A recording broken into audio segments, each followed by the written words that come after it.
بسم الله الرحمن الرحيم. الحمد لله واشهد ان لا اله الا الله وحده لا شريك له واشهد ان محمدا عبده ورسوله صلى الله عليه وعلى آله وصحبه وسلم تسليما كثيرا إلى يوم الدين ثم أما بعد. جیسا کہ ساتھی جانتے ہیں کہ یہاں مکتبہ سیفیہ اسلام آباد میں رمضان المبارک کے مہینے میں ہمارے مختصر تفسیر کے دروس جاری ہیں.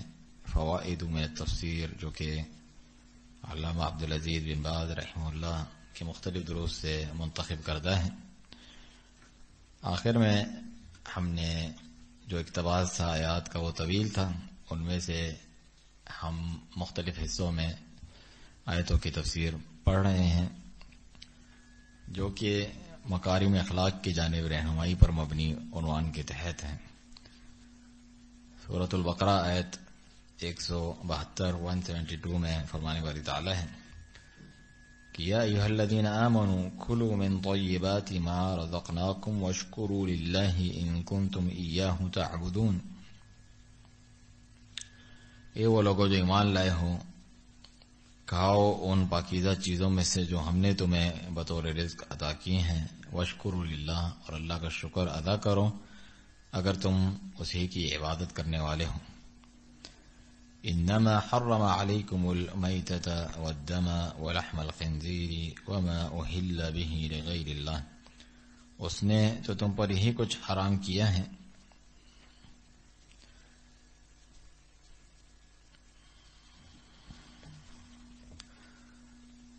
مردار، جو مردہ جانور ہوتا ہے بغیر ذبح کیے ہوئے، اور خون جو ہوتا ہے، لحم الخنزیر سور کا گوشت، اور جو غیر اللہ کے نام پکارا جائے جس پہ یا غیر اللہ کے نامزد ہو، وہ تو شرک ہے، اس سے سختی سے منع کیا گیا ہے کیونکہ ذبح کرنا قربانی تقرب حاصل کرنے کے لیے اللہ کی عبادت ہے. اسی لیے رسول اللہ صلی اللہ علیہ وسلم کا فرمان ہے لعن اللہ من ذبح لغیر اللہ، اللہ کی لعنت ہو جو غیر اللہ کے لیے ذبح کرے. ہمارے معاشرے میں کتنے نظر و نیاز اور جو ہے غیر اللہ کے نام کی قربانیاں مزاروں پہ یا اس کے علاوہ مختلف تہوار پہ وہ بناتے ہیں، دیتے ہیں، دیگے چڑھاتے ہیں. بالکل حرام ہے کرنا بھی، اور اسے لینا کھانا اس میں تعاون کرنا. باقی چیزیں تو ہر مسلمان کو گھن آتی اور بری لگتی ہے. کوئی خون دے دے، کوئی سور کا گوشت آپ کو دے سجا کر کھانے کے لیے، توبہ استغفار، بلکہ کافر تک کہنے کو تیار ہو جائیں گے ایسے شخص کو. باہر ممالک میں جا کے دیکھتے ہیں حلال گوشت کون سا ہے، حرام. لیکن جو اس سے بڑھ کر بری چیز ہے غیر اللہ کے نام کی نظر نیاز یا قربانی، اس کو ہڑپ کر جاتے ہیں، اچھی چیز سمجھتے ہیں تو بریانی ہے جناب، کھیر ہے، اسے کون واپس لوٹائے. حالانکہ اللہ کے نزدیک بہت زیادہ بری ہے. کافر ہو جاتا ہے، مشرک ہو جاتا ہے کہ انسان اگر وہ عقیدہ رکھتا ہے غیر اللہ کے نام کی قربانی کا، نظر نیاز کا کرتا کراتا ہے. فمن اضطر غیر باغ ولا عاد، اگر کوئی مجبور ہو جائے، نہ تو وہ اپنی چاہت سے وہ کر رہا ہے اور نہ حد سے تجاوز کر رہا ہے، اتنا کھا لے جس سے اس کی جان بچ جائے، یہ مردار اور دوسری چیزوں کے لیے ہیں، تو فلا اثم علیہ، تو اس پر کوئی گناہ نہیں. ان اللہ غفور الرحیم، بے شک اللہ تعالی بخشنے والا رحم کرنے والا ہے.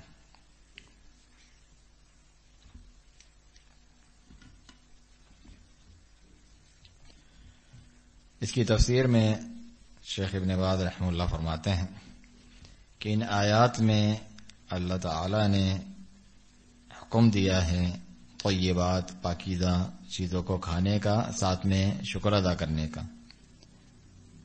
یا ایھا الذین آمنوا کلوا من طیبات ما رزقناکم واشکروا للہ ان کنتم ایاہ تعبدون. تو واجب ہے اللہ کی نعمتوں پر اس کا شکر ادا کیا جائے. اگرچہ جو کھانے کا حکم ہے اصل میں اباحت کے لیے، یعنی جائز ہے. کوئی کہے کہ کھانے کا حکم دیا جا رہا ہے، یعنی فرض ہے ہمارے اوپر کھانا کچھ، جس طرح حکم دیا جاتا ہے. اصل حکم اس کا اباحت کا، یعنی جائز ہے انسان کے لیے کھانا، سوائے یہ کہ اگر انسان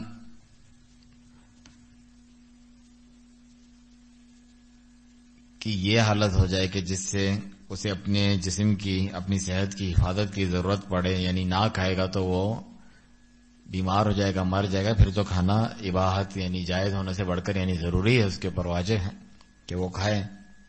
اور اسی کے ذریعے سے تو اللہ کی ان نعمتوں کو استعمال کر کے اللہ کی اطاعت پر مدد لی جاتی ہے. کھائے گا پیے گا تو اللہ کے راہ میں جو ہے جہاد کرے گا، دوسری عبادات کر سکے گا. تو شیخ فرماتے ہیں کھانا جو ہے کبھی جو ہے حلال ہوتا ہے، کبھی مباح ہوتا ہے، کبھی مستحب ہوتا ہے یعنی مسنون ہوتا ہے، اور کبھی واجب ہوتا ہے. اسی لیے اللہ سبحانہ تعالیٰ نے ادھر عام حکم مطلق چھوڑ دیا، کھلو من طیبات ما رزقناکم، کھاؤ اس رزق میں سے جو ہم نے تمہیں دیا، ان طیبات میں سے، پاکیزہ رزق میں سے. کیونکہ کھانا کبھی واجب ہو سکتا ہے، اگر اس کھانے کو چھوڑنے کی وجہ سے انسان کی ہلاکت کا خطرہ ہو. تو اسلام میں یہ تھوڑی ہے دوسرے جو سادھو پادری اور مختلف لوگ جن سے صوفیوں نے بھی سیکھ لیا ہے کہ اپنے نفس کی تعذیب کرنا، یعنی ٹارچر کرنا، اذیت پہنچانا اور بھوکے رہنا، اس سے کوئی اللہ کا تقرب حاصل ہو رہا ہے کہ دنیا کے لذات شہوات کو میں نے چھوڑا ہوا ہے. یہ منع ہے. نبی صلی اللہ علیہ وسلم نے ایسے لوگوں کو چاہے نیکی کے ارادے سے ہو کہا کہ فمن رغب عن سنتی فلیس منی، مجھ سے نہیں، جو میری سنت سے منہ موڑتا ہے. میں کھاتا بھی ہوں اور روزے بھی رکھتا ہوں، یہ تمام چیزیں ساتھ چلتی ہیں. تو یہ اس طریقے کی کوئی روحانیت نہیں. فلاں صوفی جو ہے ایک وہ بادام کھاتے تھے، 40 سال انہوں نے گزارا کیا، فلاں یہ کرتے تھے، وہ کرتے تھے. یہ کوئی کمال نہیں ہے. اور کبھی کھانا جو ہے مستحب ہوتا ہے، کسی مسنون چیز کی طرف اگر انسان کو دعوت ہو یا مستحب ہے کہ تم کھا لو. مثال کے طور پہ مستحب کی کیا مثال ہے؟ جیسے عید نماز پڑھنے کے لیے جب جائیں گے تو جو ہے کھجور کھا کر جانا مستحب ہے. اور کبھی مباح ہوتا ہے بندے کی ضرورت کے مطابق. آپ نے کھا پی لیا ہے، پیٹ بھرا ہے، کسی کا چائے پیو تو آپ پوچھیں گے کہ جو ہے جائز ہے ناجائز ہے اور حلال مستحب ہے فرض ہے؟ نہیں، بس یعنی مباح ہے، پی لو، مرضی ہے. ہاں یہ ایسی چیزیں بھی منع ہے کہ جو انسان کی صحت کو نقصان پہنچائے، اور ایسی چیزیں بھی منع ہے کہ یعنی حد سے زیادہ کھائے گا موٹاپے کے مرض میں مبتلا ہو جائے گا، اللہ کی عبادتیں صحیح طور پہ نہیں کر سکے گا، اور اس کے ساتھ جو ہے دیگر امراض بھی اس کو لاحق ہو جائیں گے، دل کے اور دوسرے. تو اتنا کھانا پینا جو حد سے زیادہ ہو وہ بھی انسان کے لیے نقصان دہ ہے. تو مختلف احکام ہے کھانے کے تعلق سے. حاصل کلام یہ ہے کہ اللہ سبحانہ تعالیٰ نے ہمارے لیے کھانا پینا حلال قرار دیا ہے، ساتھ ہمیں حکم دیا ہے کہ ہم شکر بجا لائیں، بلکہ ہم پر واجب ہے کہ ہم اس سبحانہ تعالیٰ کا شکر ادا کریں کہ یہ نعمتیں اس نے دی ہیں. اور اللہ کا جو شکر ہے وہ اس کا حق ادا کر یعنی اللہ سبحانہ تعالیٰ کے جو حقوق ہیں ان کی ادائیگی کے ذریعے سے اللہ کا شکر ادا کیا جاتا ہے، چاہے وہ قول کے ذریعے ہو، عمل کے ذریعے سے، یا عقیدے کے ذریعے سے. بڑی اہم بات ہے. عقیدہ بد عقیدگی شرکیات والے انسان اپنائے، بدعات کرے اعمال میں، اور باتیں بھی جو ہے وہ اللہ تعالیٰ کی ناشکری والی یا اس کی نافرمانی گناہ والی کرے، تو گویا کہ وہ شکر ادا نہیں کر رہا، بھلے الحمدللہ کہتا رہے زبان سے. کتنے لوگ ہیں رشوت لے رہے ہیں، ھذا من فضل ربی، میرے رب کا فضل ہے، اوپر کی کمائی ہے، بس اللہ کا شکر ہے، وہ کبھی غرور نہیں کیا. تم اللہ سبحانہ تعالیٰ کی ناشکری کر رہے ہو اپنے عمل کے ذریعے سے. چنانچہ آپ دیکھیں جیسا کہ اللہ سبحانہ تعالیٰ نے اپنے انبیاء کرام اور مومنین سب کو یہ حکم دیا، عمل کو بھی ساتھ میں ذکر کیا اور رزق حلال کھانے کو، پاکیزہ چیزوں کو استعمال کو بھی. فرمایا سورۃ المؤمنون میں کہ یا ایھا الرسول کلوا من الطیبات واعملوا صالحا، اے رسولوں کی جماعت تم پاکیزہ چیزیں کھاؤ اور نیک عمل کرو.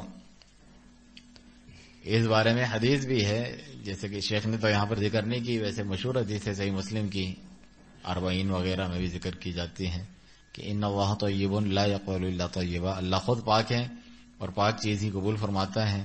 اس نے جو نبیوں کا حکم دیا کہ پاکیزہ رزق کھاؤ اور نیک عمل کرو، مومنوں کو بھی کہا پاکیزہ رزق کھاؤ، نیک عمل کرو. اور پھر آپ صلی اللہ علیہ وسلم نے ایک شخص کا ذکر کیا، لمبے سفر میں اس کے بال مٹی میں اٹے ہوئے ہیں، فقیروں جیسی حالت ہے، یا رب پکار رہا ہے دعا کے لیے. یہ تمام کیفیات جو ہیں دعا کی قبولیت کے لیے موجود ہیں، لیکن اس کا کھانا پینا پہننا سب حرام کا ہے، تو فأنى يستجاب له، اس کی دعا کیسے قبول ہو؟ شیخ ابن باز رحمہ اللہ فرماتے ہیں اگر کسی کو اجازت ہوتی یعنی رزق کے تعلق سے حلال حرام کا فرق نہ کرنے کی، یعنی کوئی بڑی بات نہیں، یا عمل سے کسی کو چھٹکارا ہوتا کہ عمل کرو نہ کرو بخشائے ہوں، تو اللہ تعالیٰ اپنے رسولوں کو اس کی اجازت دیتا کہ وہ تمام مخلوق میں سے سب سے افضل ہیں، اعلیٰ ہیں اور اللہ کا سب سے زیادہ علم رکھنے والے ہیں، اس کے باوجود انہیں حکم دیا کہ عمل تمہیں بھی کرنا ہے۔ یا ایھا الرسل کلوا من الطیبات واعملوا صالحا، اے رسولوں کھاؤ پاکیزہ رزق میں سے اور نیک اعمال کرو، عمل صالح کرو، یعنی کتاب و سنت کے مطابق جو عمل ہوتا ہے۔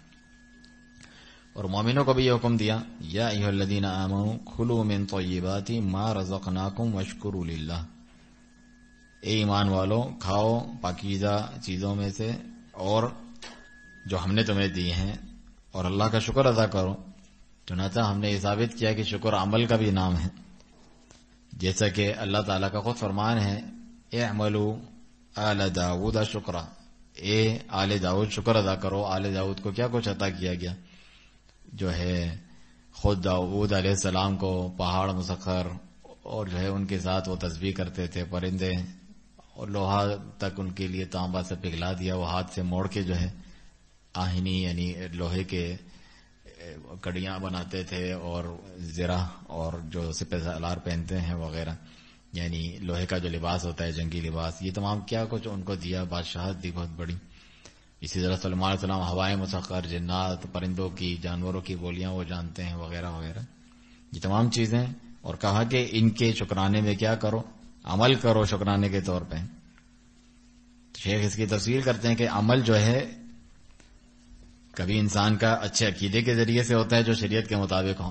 ہم کہتے ہیں کہ یعنی عمل سے ہی تمہاری زندگی بنے گی، ایسے بیٹھے رہنے سے کہنے سے کچھ نہیں ہوگا کہ میں تو اللہ کا شکر ادا کرتا ہوں جبکہ وہ عمل نہیں کرتا۔ تو سب سے پہلا عمل انسان کا جو ہونا چاہیے اپنے عقیدے کی اصلاح، عقیدہ طیبہ ہو۔ شیخ فرماتے ہیں عقیدہ انسان کا صحیح ہو، جس طرح میں نے بتایا شرکی عقیدے، کھاؤ پیو اللہ کا رزق اور غیر اللہ نبیوں ولیوں کو پکارو، ان کے نام پر جو ہے جو رزق دیا ہوا ہے وہ ان کے نام پر جو ہے آپ نظر نیاز منت کریں، گویا کہ آپ ناشکر ہیں۔ اسی طریقے سے عمل جو ہے انسان کے اچھے کلام کے ذریعے سے بھی ہوتا ہے جو وہ شریعت کے مطابق کرتا ہے، اور جو عمل ہے انسان کا جو مطلوب ہے وہ نیک اعمال جن کو ہم کہتے ہیں وہ جو شریعت کے مطابق ہوتے ہیں کتاب و سنت کے۔ چنانچہ صرف کہہ دینا کافی نہیں ہے، لازم ہے کہ اس کہنے کے ساتھ جو ہے انسان کا عقیدہ بھی صحیح ہو، انسان کا عمل بھی صحیح قابل قبول ہو، کتاب و سنت کے مطابق ہو، عمل طیب ہو، عقیدہ طیب ہو، اور ان چیزوں کو انسان ادا کرنے والا ہو جو اللہ تعالیٰ نے اس پر واجب قرار دی ہیں، اور ان چیزوں کو چھوڑنے والا ہو جو اللہ تعالیٰ نے اس پر حرام قرار دی ہیں۔ تو شکر جو ہے زبان سے بھی ہوتا ہے، دل سے بھی ہوتا ہے اور عمل سے بھی ہوتا ہے۔ خلاصہ یہ کیا ہے کہ شکر جو ہے زبان سے بھی ہوتا ہے، دل سے بھی ہوتا ہے، عمل سے بھی ہوتا ہے۔ جہاں تک زبان سے شکر ادا کرنے کے تعلق ہے اس سے مراد ہے اللہ تعالیٰ کی تعریف ادا کرنا، اللہ تعالیٰ کی تعریف کرنا جس طرح وہ اس کا لائق ہے۔ سبحان اللہ و بحمدہ، سبحان اللہ العظیم، الحمدللہ، اللہ اکبر، لا الہ الا اللہ۔ اور عمل جو ہے اور عمل کرنا، اللہ سبحانہ تعالیٰ نے جس چیز کا حکم دیا اس پر عمل کرنا، جس سے منع کیا اس سے رک جانا، بچ جانا، زیادہ سے زیادہ اللہ تعالیٰ کا ذکر کرتے رہنا، یہ تمام چیزیں اس بات میں شامل ہیں۔ اور الشکر بالقلب، دل سے شکر ادا کرنا میں کیا بات ہے، جو منعم حقیقی ہے یعنی نعمت کرنے والی جو حقیقی ذات ہے، اصل نعمتیں اللہ کی طرف سے اس دنیا میں کوئی ذریعہ بنتا ہے حق کو پہنچانے کا، اس کی محبت دل میں ہو، اخلاص ہو، اس کا ڈر ہو اور اس سے امید ہو، اور عقیدہ ہو انسان کا جو اللہ تعالیٰ نے جائز قرار دی ہیں وہ جائز ہیں، جو حلال قرار دیے ہیں حلال ہیں، جو حرام قرار دیے ہیں حرام ہیں۔ یہ بھی دیکھیں شیخ کہہ رہے ہیں کہ اس میں شامل ہیں وہ شخص بھی ناشکر ہے اللہ کی حلال حرام میں جو ہے وہ کلام کرتا ہے، بات کرتا ہے، نہیں مانتا ہے، اور کیا داڑھی رکھنا، کیا پردہ کرنا، فلانا کرنا، گویا کہ ناشکری ہے اللہ تعالیٰ کا۔ کھاتے پیتے ہو، اسلام کی بھی تمہیں نعمت دی ہوئی ہے، اور اللہ سبحانہ تعالیٰ جو بندوں کو جو ہے بندوں کی بہتری ان سے زیادہ اچھے طریقے سے جانتا ہے، اس نے یہ احکام اپنے نبیوں کے ذریعے سے بھیجے اور تم مذاق اڑاتے ہو، اس کی ضرورت نہیں ہے، موجودہ دور میں فائدہ نہیں دے گی، گویا کہ یہ بھی ناشکر انسان ہے۔ اور شکر بالعمل سے کیسے شکر ہوتا ہے، ان چیزوں کو ادا کرنا جو اللہ نے واجب قرار دی، جیسے کہ نماز پڑھے انسان، اس نے تمہیں صحت مند بدن دیا ہے تو جاؤ مسجد میں اذان ہو رہی ہے، جا کر نماز پڑھو، اس کا شکر ادا کرو، روزے رکھو، پیسہ دیا ہے تو اللہ کی راہ میں خرچ کرو، روزہ لوگوں کا کھلواؤ یا مدد کرو، اور جو ہے صدقہ خیرات زکوٰۃ دو، اور اجتناب کرنا اللہ تعالیٰ کی حرام کردہ چیزوں سے۔